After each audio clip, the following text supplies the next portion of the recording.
नमस्कार, मैं हूं दीनानाथ। आप देख रहे जन संसद न्यूज।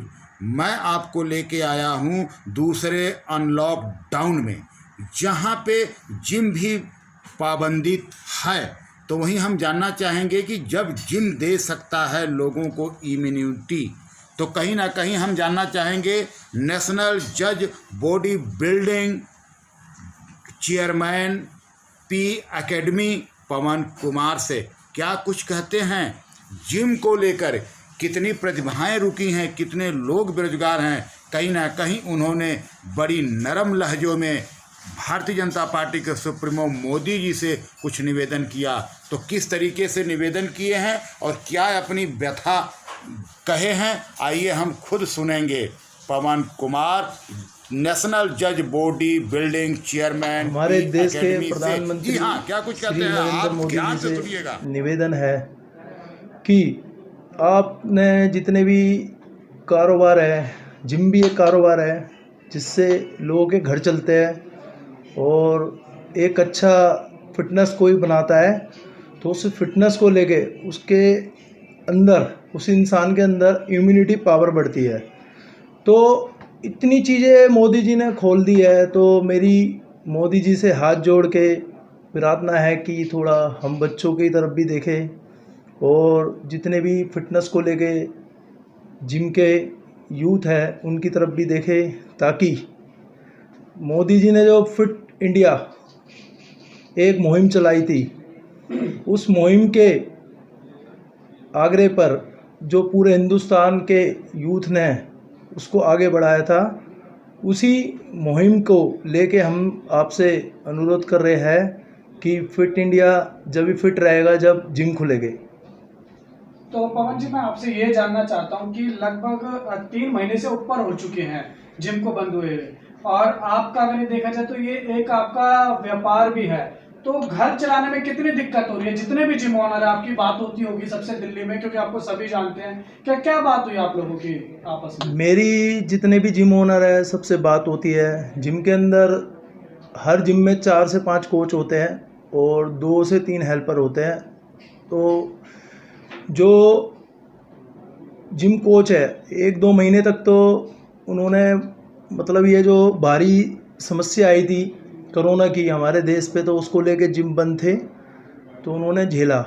2 महीने के बाद सबको काफ़ी प्रॉब्लम आई है, क्योंकि उससे जितने भी जिम कोच है और जितने भी हेल्पर है जिम में काम करते हैं, चाहे वो सफाई कर्मचारी हो, चाहे वो कोच हो या हेल्पर हो, उनके घर में राशन की दिक्कत हो रही है और खाने पीने की समस्या आ रही है। क्योंकि जब पैसा नहीं होगा तो खाना कहाँ से खाएंगे और अपने आप को फिट कैसे रखेंगे। तो मैं चाहता हूँ हमारे देश के प्रधानमंत्री जी से और अमित शाह जी से कि थोड़ा बहुत पूरे ऑल इंडिया के जिम की तरफ भी ध्यान दिया जाए, और आप अगर इन बच्चों पे और जितने भी यूथ है इन पे ध्यान दोगे तो आगे जाके यही देश का भविष्य बनने वाला है। और ये जो कोच है पूरे हिंदुस्तान के, ये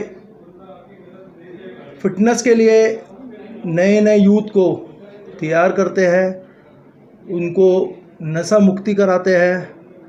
क्योंकि सबसे बड़ी समस्या है जो नशे की, जो हमारे हिंदुस्तान में नशा जो ज़्यादा आ गया था पीछे, पंजाब में भी आपको पता है, मैं अच्छा नहीं लग रहा बोलते हुए, पर नशा ज़्यादा करने लगे थे लोग। तो हमारे कुछ यूथ भाइयों ने ये मुहिम चलाई कि जितने भी नशे जो करते हैं लड़के, इनको सही राय दिखाई जाए। तो पवन जी, मेरा एक सवाल और है आपसे, माफ कीजिएगा मैं आपको बीच में रोक रहा हूँ। अगर बात करें बॉडी बिल्डिंग की, तो इसमें कंपटीशन भी होता है और उसमें भी काफी पैसा खर्च होता है। और जो कंपटीशन जो लड़के खेलते भी हैं और जो कंपटीशन की तैयारी कराते हैं, जो ऑनर होता है, उस पर भी काफी ज्यादा पैसा खर्च होता है। तो इस साल ये कोरोना आ गया है, ये कितना प्रभावित करेगा इन सबको? हाँ जी, ये एक भारी समस्या है। आपको पता है जो बॉडी बिल्डर एक तैयार होता है वो 18 से 35 साल तक गेम होता है। इससे आगे इंडिया में नहीं होता, बाहर फॉरेन में होता है, इंडिया में नहीं कर पाते। क्योंकि इंडिया में इसलिए नहीं कर पाते कि पैसों को लेके दिक्कतें होती है।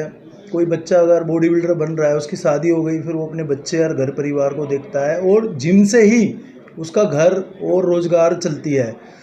तो इतने छोटे समय में कम टाइम होता है। अब देखो 2020 आया तो एक साल पूरा लोग कंपटीशन नहीं खेलेंगे, और कंपटीशन जो नहीं खेलेगा वो आपको पता है पीछे जाता ही है। जो पीछे हिंदुस्तान में स्पोर्ट्समैन, यहाँ का रूल है, जो पीछे गया वो जाता ही रहता है पीछे। मैंने आज तक किसी को नहीं देखा वो अगले साल बैकअप कर गया या उसके अगले साल कर गया। फॉरेन में करते हैं बाहर, यहाँ पे बिल्कुल ऐसा नहीं होता। तो इस चीज़ के लिए कोरोना से बड़ा फ़र्क पड़ा है। एक साल हमारे कंपटीशन नहीं हो गए तो लोग बर्बाद हो जाएंगे, समझ लो। पैसा, क्योंकि पैसा भी बहुत ज्यादा खर्च होता है। आप खुद भी एक कंपटीशन कराते हैं और आप नेशनल जज भी रहते हैं, हाँ तो जी। उस पर कितना फर्क पड़ रहा है? उस पर बहुत फ़र्क पड़ रहा है। देखो कोई कंपटीशन हर साल मिस्टर दिल्ली हो रहा है तो हर लड़का चाहता है कि मैं मिस्टर दिल्ली बनूं, मिस्टर इंडिया बनूं, फिर आगे तो आपको पता ही है नेशनल इंटरनेशनल है। अब जैसे 2019 के मिस्टर दिल्ली मिस्टर इंडिया बने थे तो वो सबको सर्टिफिकेट दिखाए गए। 2020 का